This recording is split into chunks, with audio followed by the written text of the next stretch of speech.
everybody! Today we're going to talk about how to read a sewing pattern. They may seem a little intimidating, but actually sewing patterns are quite straightforward. In this video we're going to talk through the various parts of a sewing pattern, what's included inside your envelope, and the key information to look out for. Let's start with the pattern envelope. Every pattern has its design number printed on the front. It may also have been given a name. The size range for the pattern will also be included. Patterns can often come in different size packets. This is due to the amount of pattern pieces we can fit on each tissue sheet for certain designs. When shopping, you'll want to make sure you know which size packet you need. We'll cover sizing briefly in this video, but you may also like to watch our detailed video on measuring yourself and how to choose your pattern size.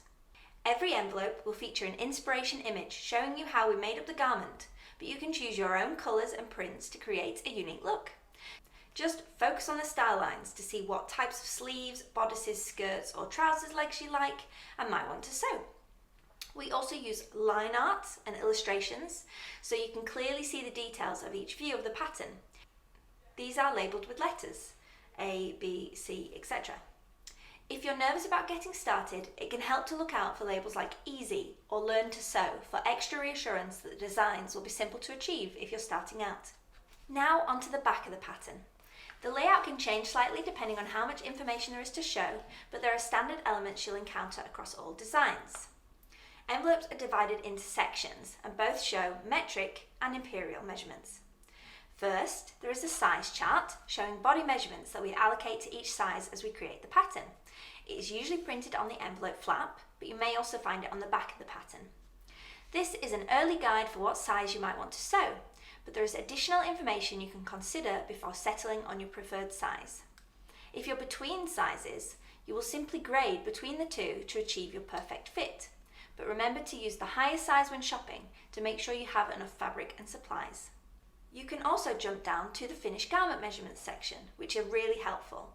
The difference between the body measurements and the garment measurements is referred to as ease.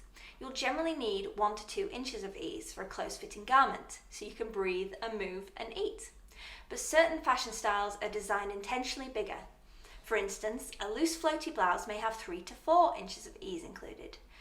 You can use these measurements to make your own decision about how you want your garment to fit and size up or down from the size you originally recommended.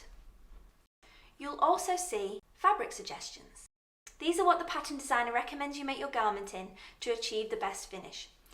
For instance, if you try to make a structured denim skirt out of a floaty viscose, you're going to end up with something quite strange indeed. Similarly, if you're making a t-shirt and don't use a fabric with the recommended stretch, it might not even go over your head. Our patterns designed for stretch fabrics and stretchy clothing feature our pick and knit rule. This is a handy ruler you use to test how stretchy your fabric is. If it stretches from point A to point B, then you know that it's got the correct stretch percentage for your garment. The fabric charts are here to help you buy enough fabric for your project. Once you know your pattern size, you can look down the list to find the view that you want to make and see how much fabric you'll need. Remember to check the corresponding European chart if you prefer to use meters instead of yards. The little stars you see relate to whether the fabric has a nap or one-way design.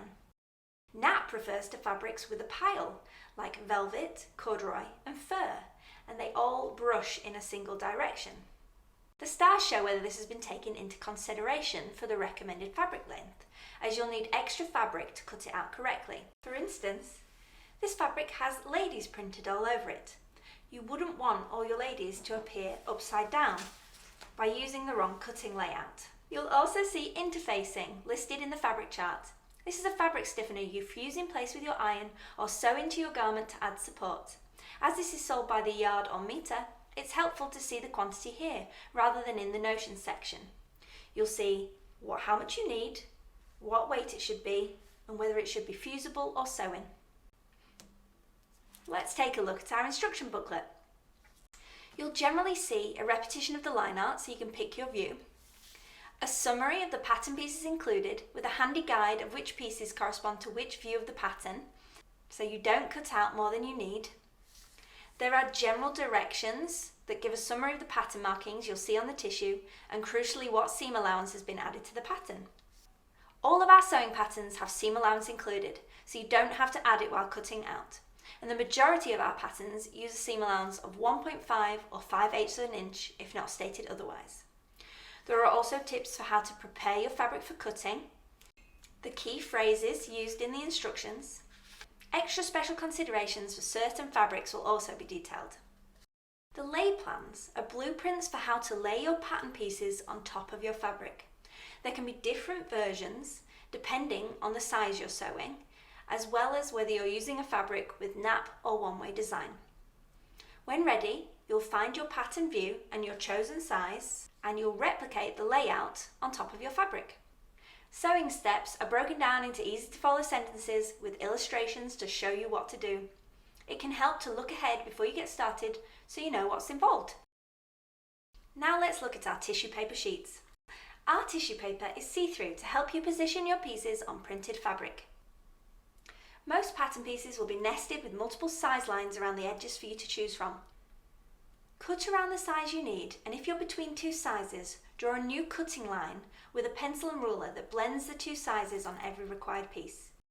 You'll also see the pattern number repeated, the sizes for that pattern piece, the pattern piece number from the diagram on the instructions, a reminder of how many pieces you're going to cut, which will match the lay plan, whether you need to cut any of the pieces from interfacing, grain line and fold line arrows to help you position your pieces on the fabric, either directly on the folded edge or parallel to the outer edges, aka selvages.